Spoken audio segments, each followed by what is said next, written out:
North Korea attacks South Korea. North Korea fired scores of artillery shells at a South Korean island on Tuesday, killing 4, setting dozens of buildings ablaze, and sending civilians fleeing for shelter in one of the heaviest attacks on its neighbor since the Korean War ended in 1953. At least 15 South Korean soldiers and 3 civilians were injured.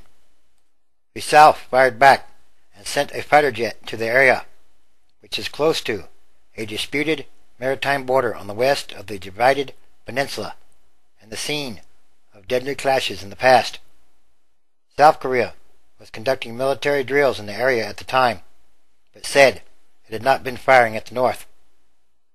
The extent of casualties on the northern side was unknown, but officials in South Korea said they could be considerable. The South Korean president, who convened an emergency security meeting shortly after the initial bombardment, said that an indiscriminate attack on civilians can never be tolerated. Enormous retaliation should be made to the extent that North Korea cannot make provocations again.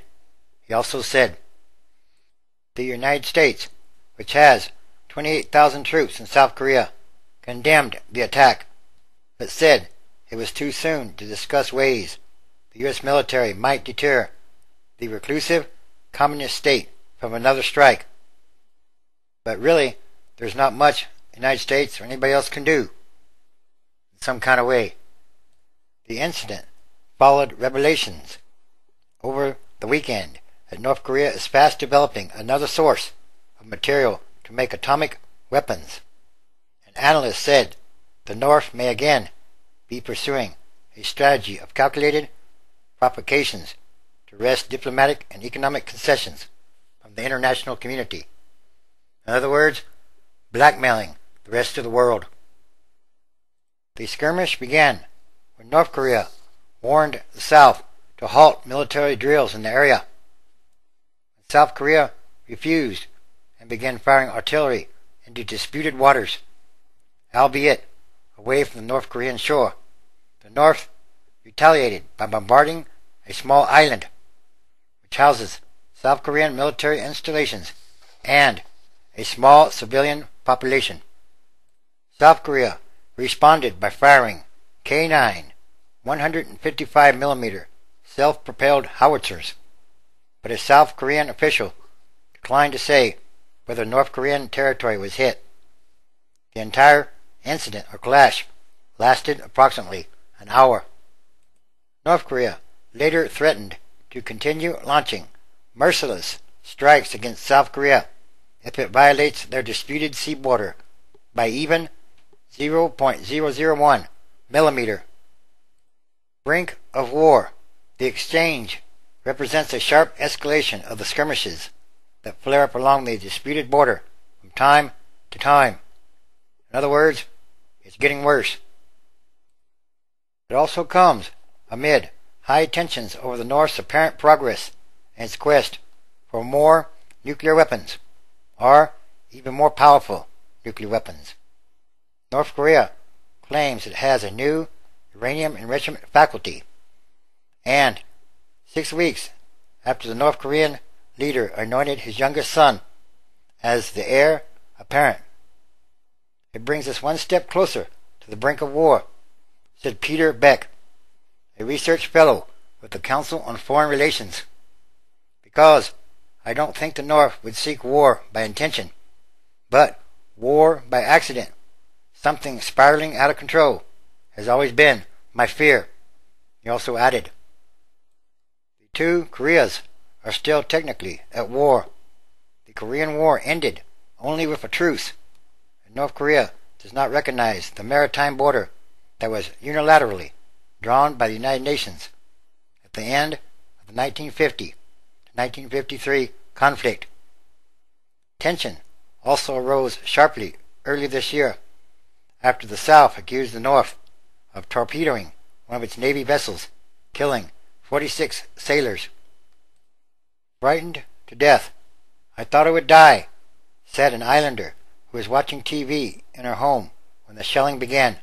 Suddenly, a wall and door collapsed.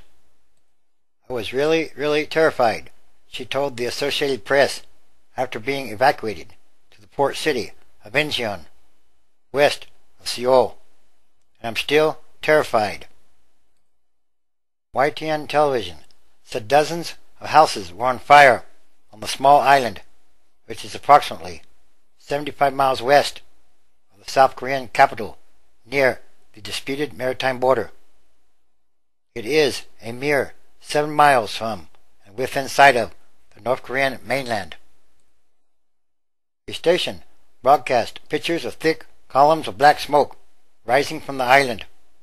Screams and chaotic shouts could be heard on the video.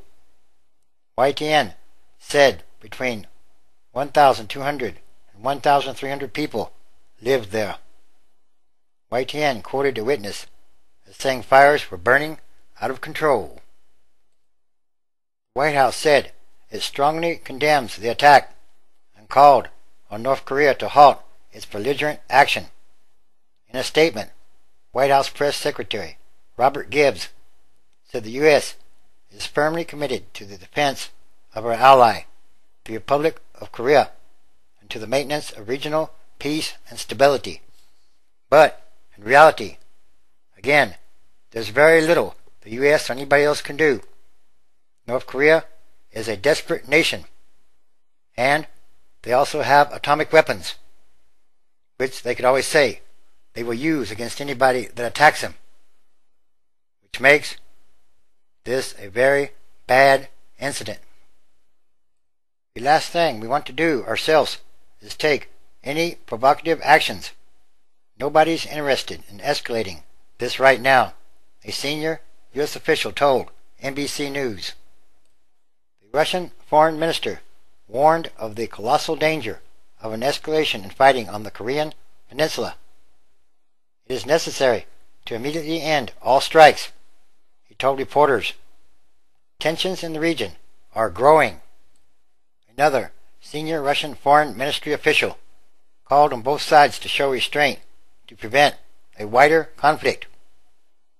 We think the use of force on the Korean peninsula and in international relations in general is a path that is absolutely unacceptable, the official told reporters. The senior U.S. envoy on North Korea, Stephen Bosworth, said that China and the United States agreed that North Korea's shelling of the South Korean island was very undesirable and restraint was needed. North Korea's artillery bombardment of the South Korean island follows what analysts call a pattern of aggressive actions by the secretive government when it feels under stress or threatened. While the North has sought to send strong militaristic messages to the United States and its allies in the past, the new provocations have been more forceful and lethal than in recent decades. And yes, it is getting worse.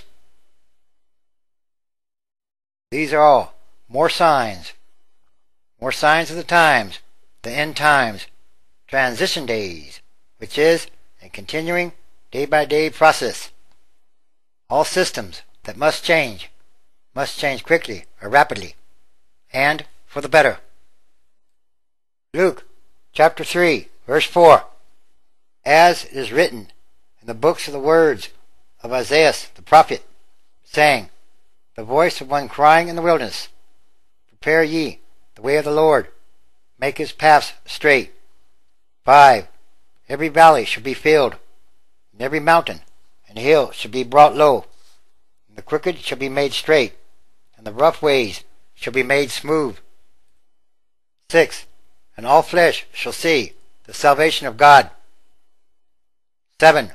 Then said he to the multitude that came forth to be baptized of him, O generation of vipers, who has warned you to flee from the wrath to come? 8. Bring forth therefore fruits worthy of repentance, and begin not to say within yourselves, we have Abraham to our father. For I say unto you, that God is able of these stones to raise up children unto Abraham. 9. And now also the axe is laid into the root of the trees. Every tree, therefore, which brings not forth good fruit, is chopped down and cast into the fire. So yes, it's time for all prophecy to be fulfilled. These are more signs.